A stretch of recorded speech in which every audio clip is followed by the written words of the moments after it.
ಭಗವಂತನನ್ನ ಮನಸ್ಸಿನಿಂದ ಸ್ಮರಿಸಬೇಕು, ಅವನನ್ನ ತಿಳಿಯಬೇಕು.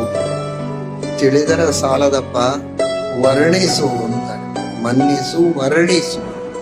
ನೀನು ತಿಳಿದ 4 ಮಾತುಗಳನ್ನ 4 ಜನರಿಗೆ ಹೇಳು. ಶ್ರೀಮದ್ ಆಚಾರ್ಯರು ಕೃಷ್ಣಾಮೃತ ಮಹಾರ್ಣವದಲ್ಲಿ ಹೇಳುತ್ತಾರೆ, ಅರ್ಚಿತ ಸಂಸ್ಮೃತೋ ಧ್ಯಾತಃ ಕೀರ್ತಿತಃ ಕಥಿತ ಶ್ರುತಃ ಯೋದದಾಟ್ಯಮೃತತ್ವಂ ಹಿ ಸಮಾಂ ರಕ್ಷತು ಕೇಶವ. ಧ್ಯಾತಃ, ಧ್ಯಾನ ಮಾಡಬೇಕು. ಬರೀ ಮನಸ್ಸಿನಲ್ಲಿ ಧ್ಯಾನ ಮಾಡಿ ಸ್ವಾರ್ಥಿ ಆಗಬಾರದು. ಕೀರ್ತಿತಃ, ಇನ್ನೊಬ್ಬರಿಗೆ ಹೇಳಬೇಕು ದೇವರ ಮಹತ್ವ ಹೀಗಿದೆ.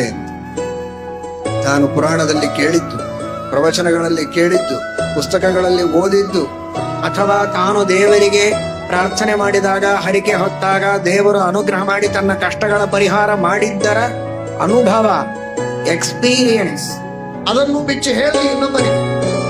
ನನಗೆ ಹಿಂಗೆ ಕಷ್ಟ ಇತ್ತು, ನಾನು ದೇವರಿಗೆ ಮೊರೆ ಹೊಕ್ಕೆ, ಆಗ ದೇವರು ನನ್ನ ಕಷ್ಟಗಳನ್ನು ಕಳೆದು ಉದ್ಧಾರ ಮಾಡಿದ್ದಾನೆ.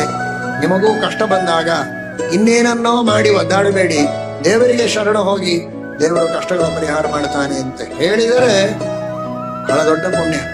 ನಾನೇನ್ ಮಾಡ್ಬೇಕಾಗಿದೆ? ಕಷ್ಟ ಪರಿಹಾರ ಮಾಡೋದು ದೇವರು, ಶರಣ ಹೋಗೋದು ಅವನು, ಪ್ರಾರ್ಥನೆ ಮಾಡೋದು ಅವನು, ಪಾರಾಯಣ ಮಾಡೋದು ಅವನು. 2 ಮಾತು ಹೇಳೋದಷ್ಟೇ ನನ್ನ ಕೆಲಸ. ನಿನಗೆಲ್ಲ ಒಳ್ಳೇದಾಗತ್ತೆ. ದೇವರ ಸೇವೆ ಮಾಡು, ವೆಂಕಟೇಶ ದೇವರ ಸೇವೆ ಮಾಡು, ರಾಮದೇವರ ಸೇವೆ ಮಾಡು, ಶ್ರೀಕೃಷ್ಣನ ಸೇವೆಯನ್ನ ಮಾಡು, ಪಾಂಡುರಂಗನ ಸೇವೆಯನ್ನು ಮಾಡು, ನಿನಗೆ ಒಳ್ಳೇದಾಗತ್ತೆ. ಇಷ್ಟು ಹೇಳೋದಕ್ಕೆ ಏನ್ ಕಷ್ಟ ಆಗ್ಬೇಕಾಗಿದೆ? ಎಷ್ಟು ಖರ್ಚಾಗಬೇಕಾಗಿದೆ? ಏನಿಲ್ಲ. ಪುಕ್ಕಟೆಯಾಗಿ 2 ಮಾತಾಡೋದಕ್ಕೆ ನಮಗೇನ್ ಕಷ್ಟ? ಆ ಭಗವಂತನ ಮಹಿಮೆಯನ್ನ ವರ್ಣನೆ ಮಾಡು, ಅವನ ಗುಣಗಳನ್ನ ವರ್ಣನೆ ಮಾಡು, ಅವನ ದಯೆ, ಅವನ ಕಾರುಣ್ಯ, ಅವನ ಔದಾರ್ಯವನ್ನ ಮನಸ್ಸು ಬಿಚ್ಚು ವರ್ಣನೆ ಮಾಡು. ನಿನ್ನಿಂದ ಯಾವ ಅಪೇಕ್ಷೆಯನ್ನೂ ಪಡೆದೇ ದೇವರು ಅನಂತ ಉಪಕಾರಗಳನ್ನು ನಿನಗೆ ಮಾಡಿದಾಗ 2 ಮಾತುಗಳನ್ನು ಅವನ ಬಗ್ಗೆ ಆಡುವುದಕ್ಕೆ ನಿನಗೆ ಅಷ್ಟು ಗಾಂಭೀರ್ಯವೇ? ಅಷ್ಟು ಅಹಂಕಾರವೇ? ನಾನು ಬಹಳ ದೊಡ್ಡ ಶ್ರೀಮಂತ, ಬಹಳ ದೊಡ್ಡ ವಿಚಾರವಂತ, ನಾನೇನೋ ದೇವರ ಬಗ್ಗೆ ಮಾತನಾಡಿಬಿಟ್ರೆ ನನ್ನನ್ನ ಆರ್ಥೋಡಾಕ್ಸ್ ಅನ್ಕೊಳ್ತಾರೆ ಅಂತನ್ನುವಂತಹ ಒಂದು ಸಂಕೋಚವೇ? ಇಂತಹ ಅಹಂಕಾರ, ಇಷ್ಟು ಔದಾಸೀನ್ಯ, ಇಷ್ಟು ತಿರಸ್ಕಾರ, ಇಷ್ಟು ಸ್ವಾರ್ಥಪರವಾದ ಪ್ರವೃತ್ತಿ ಇದ್ದರೂ ಏನೂ ಸಂಕೋಚ ಇಲ್ಲದಂತೆ ನನ್ನನ್ನು ಪರಮಾತ್ಮ ರಕ್ಷಣೆ ಮಾಡ್ತಾ ಇದ್ದಾನೆ. ಅವನ ದೊಡ್ಡಸ್ತಿಕೆ ಎಷ್ಟು? ಅಷ್ಟು ಉಪಕಾರ ಪಡೆದರು 2 ಮಾತುಗಳನ್ನು ದೇವರ ಬಗ್ಗೆ ಆಡದೆ ಮನೆಯೊಳಗೆ ನೀವೇ ಆಲೋಚನೆ ಮಾಡಿ.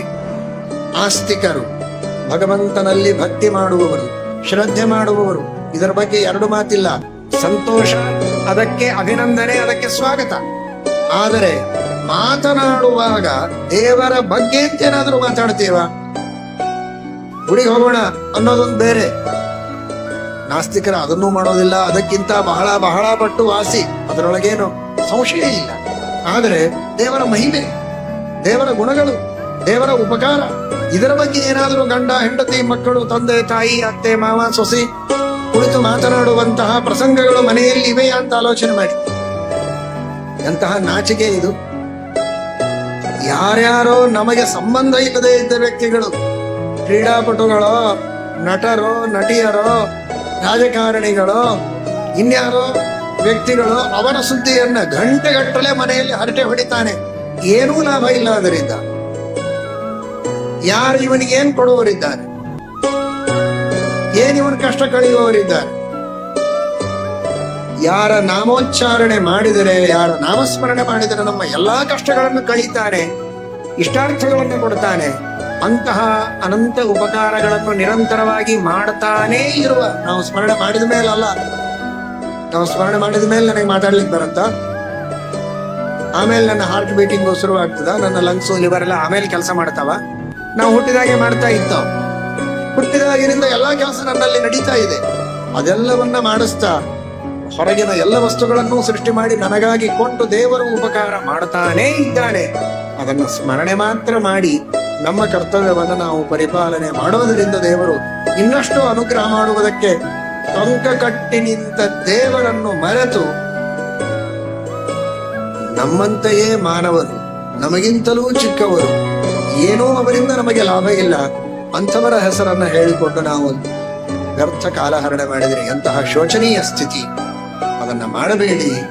ಆ ಭಗವಂತನ ಸ್ಮರಣೆಯನ್ನು ಮಾಡಿ, ಕೀರ್ತನೆಯನ್ನು ಮಾಡಿ, ನಾರಾಯಣನ ಮನ್ನಿಸು, ವರ್ಣಿಸು ಅಂತಾರೆ.